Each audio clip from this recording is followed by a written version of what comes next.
दिल्ली वासियों, आपको पता है और 19 दिन के बाद दिल्ली में विधानसभा की वोट पड़ने जा रही हैं और जितनी पार्टियां सब सक्रिय हो चुकी हैं आपकी वोट लेने के लिए।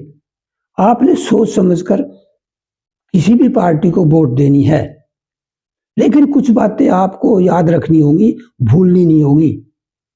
सन 1990 में कश्मीर में हिंदू पंडितों के साथ जो बर्बरता की गई, उस वक्त कांग्रेस का ही शासन था और वो चुपचाप देखते रहे।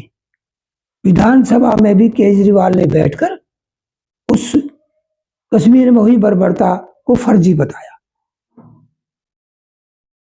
याद रखना, फौजियों के अपमान को, जब सर्जिकल स्ट्राइक को इन्होंने फर्जी बताया तो समझो देश की रक्षक का इन्होंने बहुत जबरदस्त अपमान किया, अनादर किया। इतनी शर्म की बात है।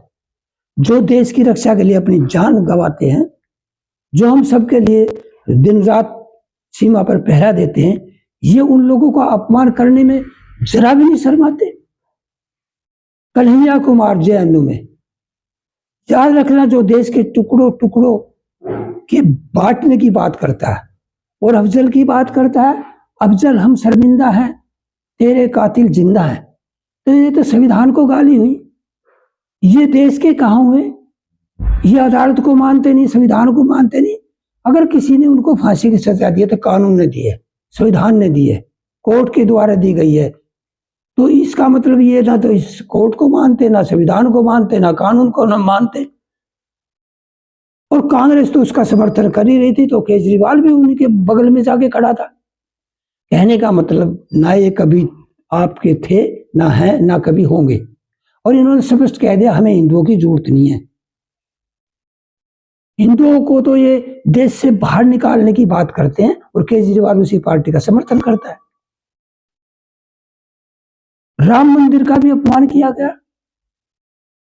भारत माता की जय ये नहीं बोल सकते, भारत के देश का संविधान ये नहीं मानते, तो आप कहां धोखे में क्यों हो भाई? आपको सोचना होगा और सोच समझ कर वोट देनी होगी। अगर आपने देश को बचाना है, आपने देश को विश्व गुरु बनाना, आपने अपने भविष्य में आने वाली जनरेशन को बहुत उच्च कोटि पर पहुंचाना, उनका स्वाभिमान ऊंचा करना, अपने देश का स्वाभिमान ऊंचा करना और इसको विश्व गुरु बनाना है, तो आपने सभी को भूलकर केवल बीजेपी को वोट देनी होगी। तो आपको सोचकर ये सब